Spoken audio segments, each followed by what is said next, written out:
Hello guys, welcome to the banking blogs of Rishika.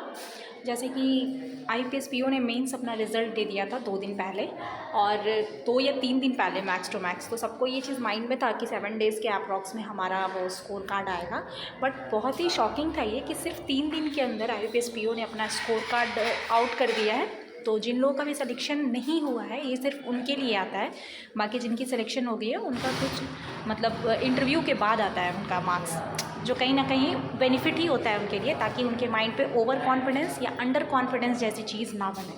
तो आप check कर लीजिए जाकर, जिनका भी नहीं हुआ वो जाकर साइट खुल रहा है, यहाँ पे रोल नंबर, पासवर्ड और अपना जो नीचे में कैप्चा दिया है क्लिक कीजिए और देखिए कि मतलब क्या कमी रह गई, कितने मार्क्स से रह गया।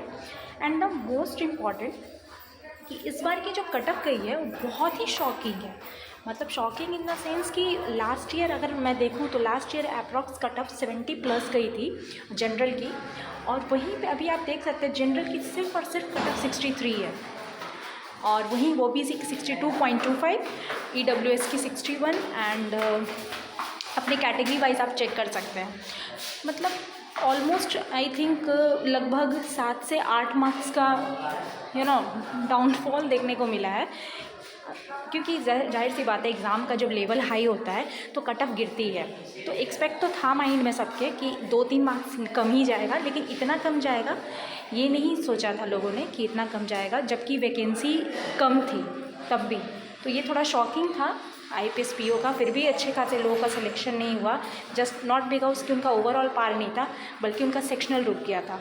मतलब सेक्शनल में उनकी, चाहे वो मैथ्स आप कह सकते हैं, चाहे वो रीजनिंग कह सकते हैं, उनकी कम होने की वजह से उनका फाइनल नहीं हो पाया। तो खैर अभी ये सोचने का टाइम नहीं है, अभी तो 2-3 एग्ज़ाम लाइनअप में है। जिन्होंने भी UICL का AO भरा होगा, फिलअप किया होगा, ये असिस्टेंट फिलअप किया होगा, उन सब का पेपर है। एक 7 आई थिंक 6 फैब को है असिस्टेंट का, वहीं पे AO का जो पेपर है वो 13 फैब को है, जिसका एडमिट कार्ड आज आ चुका है। ठीक है, आप जाकर चेक कर लीजिएगा कि, क्योंकि उसका आई थिंक उसमें भी टाइम स्लॉट सबके अलग अलग हैं। जाहिर सी बात है, ऐसा नहीं है, बहुत लोगों का ऐसे माइंड में था कि स्टूडेंट कम फिलअप किए हैं तो शायद एक ही स्लॉट में हो जाए, बट ऐसा नहीं है। आप जाकर चेक कर लीजिए एंड ऑल द बेस्ट आपके नेक्स्ट एग्ज़ाम के लिए। Thank you.